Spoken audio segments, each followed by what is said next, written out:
Jammu Kashmir Haryana assembly ఎన్నికల సంఘం నగారా మోగించింది. So హర్యానాలో జరగబోయే ఎన్నికలు ఈ సీజన్ లోక్సభ ఎన్నికల తర్వాత ఒక కీలకమైన స్టేట్ ఎలక్షన్స్, తర్వాత మహారాష్ట్ర, జార్ఖండ్, ఆ తర్వాత ఢిల్లీ, అలా కంటిన్యూస్గా ఉంటాయి. 27లో ఉత్తరప్రదేశ్, బీహార్, ఇక మళ్ళీ 29 వరకు మనకు ఎన్నికలు జరుగుతూనే ఉంటాయి. 28లో మళ్ళీ రాజస్థాన్, మధ్యప్రదేశ్, ఛత్తీస్గఢ్, కర్ణాటక, తెలంగాణ, ఇలా ఒక లోక్సభ ఎన్నికల తర్వాత జరుగుతున్న మొదటి కీలకమైన ఎన్నిక హర్యానా. సో హర్యానాలో గెలుపు ఎవరిది? Who will win in Haryana?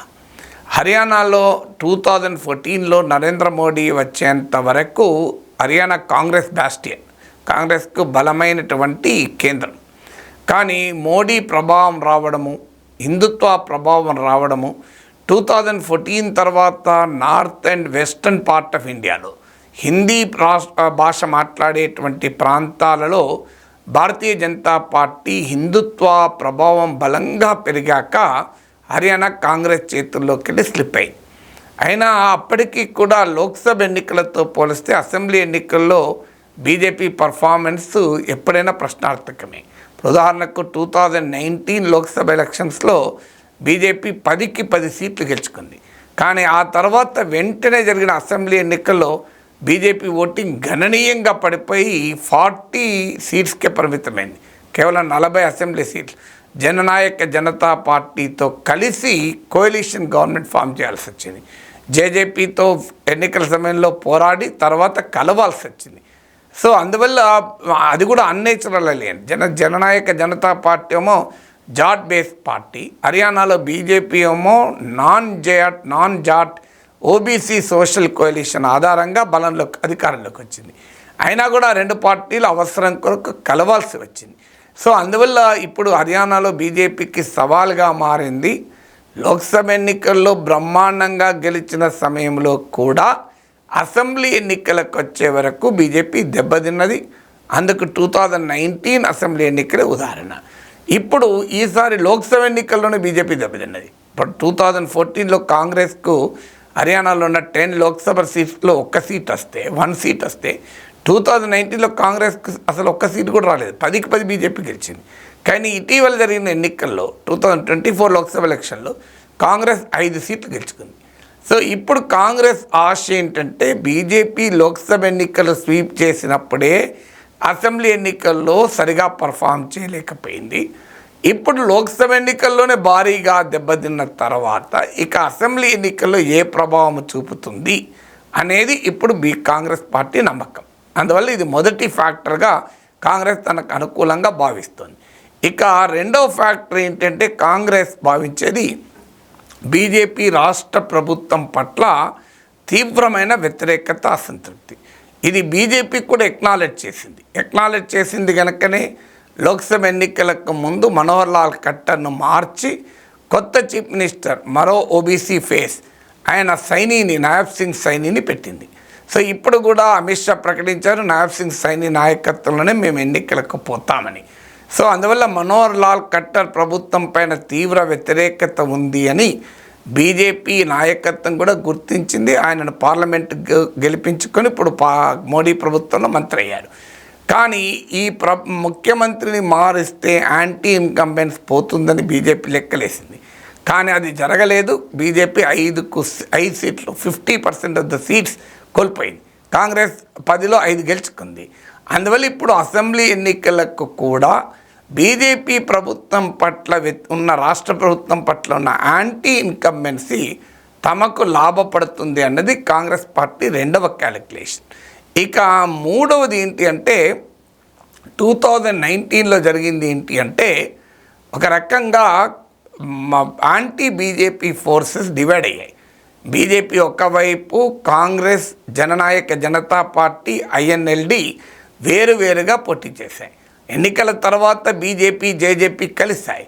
So ఇప్పుడు కూడా బీజేపీ నమ్మకం ఏంటంటే యాంటీ బీజేపీ ఓటు స్ప్లిట్ అయి తనకు లాభం అవుతుంది అని. ఎందుకంటే కాంగ్రెస్ ఉంది, జననాయక జనతా పార్టీ విడిగా పోటీ చేస్తుంది, ఐఎన్ఎల్డి ఉంది, ఆమ్ ఆద్మీ పార్టీ కూడా ఉంది.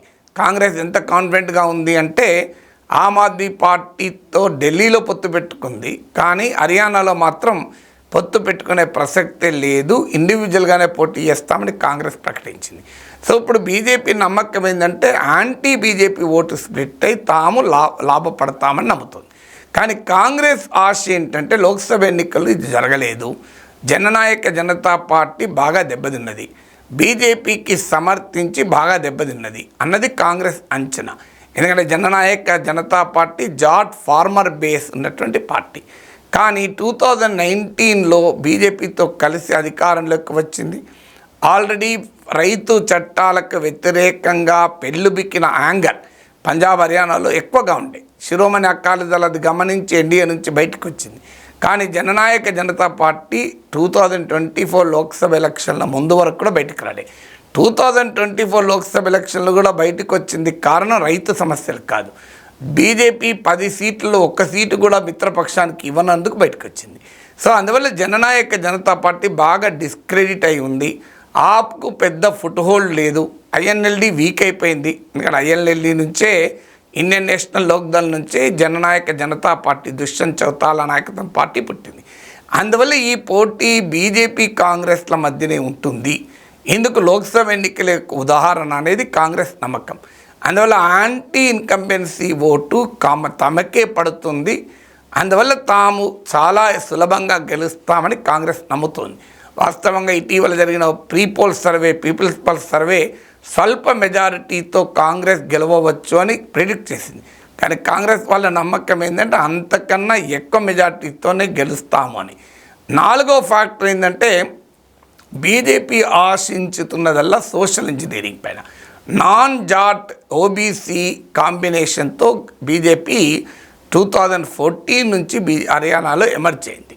సో కానీ ఇప్పుడు ఆ పరిస్థితి లేదు. ఇప్పుడు జాట్ వర్సెస్ నాన్ జాట్ అన్నది ఇష్యూ కాదు, బీజేపీ ప్రభుత్వం అనుకూలత వ్యతిరేకత అనే ఇష్యూ ఉంది. ముఖ్యంగా ధరలపైన, అగ్నివీర్ స్కీమ్ పైన, జాబ్స్ పైన, లా అండ్ ఆర్డర్ పైన బీజేపీ ప్రభుత్వం పట్ల అన్ని కులాల్లో అన్ని వర్గాల్లో వ్యతిరేకత ఉంది కనుక బీజేపీ సోషల్ ఇంజనీరింగ్ పని చెయ్యదు అనేది కాంగ్రెస్ నమ్మకం. బీజేపీ ఏమో తన సోషల్ ఇంజనీరింగ్ పైన ఆశలు పెట్టుకుంది. అందుకే మనోలాల్ ఖట్టర్ను మార్చి ప్రభుత్వ వ్యతిరేకతను అధిగమించి బీసీ నేత అయిన నాయబ్ సింగ్ సైనీనే ముఖ్యమంత్రిగా పెట్టి non Jat OBC consolidation, Yadav ఇతర ఓబీసీల ఓట్లతో తాము గెలవవచ్చు అన్నది బీజేపీ నమ్మకం. సో బీజేపీ సోషల్ ఇంజనీరింగ్ నిలబడుతుందా లేదా బీజేపీ ప్రభుత్వం పట్ల తీవ్ర వ్యతిరేకత డామినేట్ చేస్తుందో చూడాలి. ఇప్పుడు ఆంధ్రప్రదేశ్లో మనం చూసాం, YS Jagan Reddy SC ST minorities అని సోషల్ ఇంజనీరింగ్ చేసిన పని రాలే. ఎందుకంటే జగన్ పట్ల ఉన్న వ్యతిరేకత అన్ని వర్గాల్లోనూ కూడా దెబ్బతినేలా చేసింది. అందువల్ల యాంటీ ఇన్కంబెన్సీ డామినేట్ చేస్తే సోషల్ ఇంజనీరింగ్ పనిచేయదు. సో ఇప్పుడు చూడాలి సోషల్ ఇంజనీరింగ్ పనిచేస్తుందా, యాంటీ ఇన్కంబెన్సీ పనిచేస్తుందా. ఇక 5వ ఫ్యాక్టర్ ఏంటి అంటే హర్యానాలో కాంగ్రెస్ పార్టీలోనూ గ్రూపిజం. సో బీజేపీ ఆశపడేది ఏంటంటే ఈ ముఠా తగాదాలే తమను గెలిపిస్తాయి అని. ఎందుకంటే 3 గ్రూపులు ఉన్నాయి. ఒకటి భూపేందర్ సింగ్ హూడా, మాజీ ముఖ్యమంత్రి, చాలా స్ట్రాంగ్ మ్యాన్ హర్యానా. ఆయన ఒకవైపు ఆయన తన వారసుని కూడా ప్రమోట్ చేస్తున్నాడు. 2వ person Kumari Selja, scheduled caste leader, urban ఏరియాస్లో కొంత ఇన్ఫ్లుయెన్స్ ఉన్న నాయకురాలు. 3వ వ్యక్తి కాంగ్రెస్ అధిష్టానానికి సన్నిహితంగా ఉన్న రణదీప్ సుర్జేవాలా.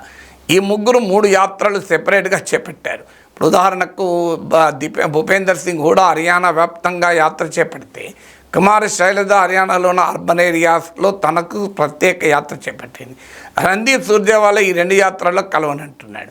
ఇది అందువల్ల బీజేపీ నమ్మకం ఏంటంటే కాంగ్రెస్లో ఉన్న ఈ గ్రూపిజం తనకు ఉపయోగపడుతుందని. అయితే కాంగ్రెస్ ఆశించేది అంటే ఇలాంటి గ్రూపులు ఎన్నున్నా కర్ణాటకలో మేము గెలవలేదా, డీకే శివకుమార్ సిద్ధరామయ్యల మధ్య వర్టికల్గా పార్టీ డివైడ్ అయి ఉన్నా ఇద్దరు కలిసి ఫైట్ చేశారు, బీజేపీని ఓడించగలిగారు కదా. తెలంగాణలో కాంగ్రెస్లో ఎన్ని గ్రూపులు, రేవంత్ రెడ్డి, బట్టి విక్రమార్క, ఇలా బోలెడు గ్రూపులు, ఉత్తమ్ కుమార్ రెడ్డి, జగ్గారెడ్డి, ఇలా ఎన్ని గ్రూపులున్నా అందరూ కలిశారు, కాంగ్రెస్ గెలిపించారు కదా. అందువల్ల ఇక్కడ కూడా మేము ఇన్ని గ్రూపులున్నా అందరూ చేసే కృషి అల్టిమేట్గా కాంగ్రెస్ విజయానికి దోహదం చేస్తుంది అది భూపేందర్ సింగ్ హుడా యాత్ర కానీ, శైలజ యాత్ర కానీ, రణదీప్ సుర్జేవాలా యాత్ర కానీ అని కాంగ్రెస్ నమ్ముతుంది. అందువల్ల ఈ డివైడెడ్ కాంగ్రెస్ తమకు లాభపడుతుందని బీజేపీ నమ్మితే ఆ డివిజన్లు ఎన్నికలపైన ప్రభావం చూపదు. స్ట్రాంగ్ యాంటీ బీజేపీ సెంటిమెంట్ ఉంది కనుక తమకు అనివార్యంగా లాభం అవుతుంది అనేది కాంగ్రెస్ నమ్మకం. సో ఇప్పుడు ఈ ఫ్యాక్టోరల్ అనాలిసిస్ చేస్తే క్లియర్గా హర్యానాలో బీజేపీకి సానుకూలంగా మాత్రం వాతావరణం లేదు. ఏమాత్రమైనా సానుకూలంగా ఉంటే కాంగ్రెస్కు సానుకూలంగా ఉంది. అయితే బీజేపీ మాత్రం గివప్ కాలే, చాలా గట్టిగా ఉంది. ఎందుకంటే లోక్సభ ఎన్నికల్లో కూడా మనం చూసాం, 5 సీట్లు కాంగ్రెస్ గెలుచుకున్నా బీజేపీ కూడా 5 సీట్లు గెలుచుకుంది.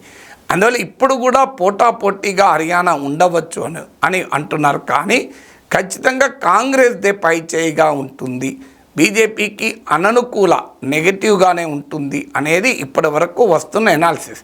బట్ స్టిల్ టూ ఇయర్లీ, ఎందుకంటే క్యాండిడేట్లు ఉన్నారు, క్యాండిడేట్ల ప్రకటన కావాలి, పార్టీల వ్యూహాలు ఎలా ఉంటాయి, పార్టీల మధ్య పార్టీలను అంతర్గత తగాదాలు ఎలా ప్లే అయిపోతాయి, ఎవరి వ్యూహాలు ఏముంటాయి, ప్రచారాలు ఏం జరుగుతాయి, ఇవన్నీ ఫ్యాక్టర్స్ వచ్చాక మనకు క్లారిటీ వస్తుంది. ఇప్పుడైతే హర్యానాలో క్లియర్గా కాంగ్రెస్ కాస్త పైచేయిలో ఉన్న మాట మాత్రం నిజం.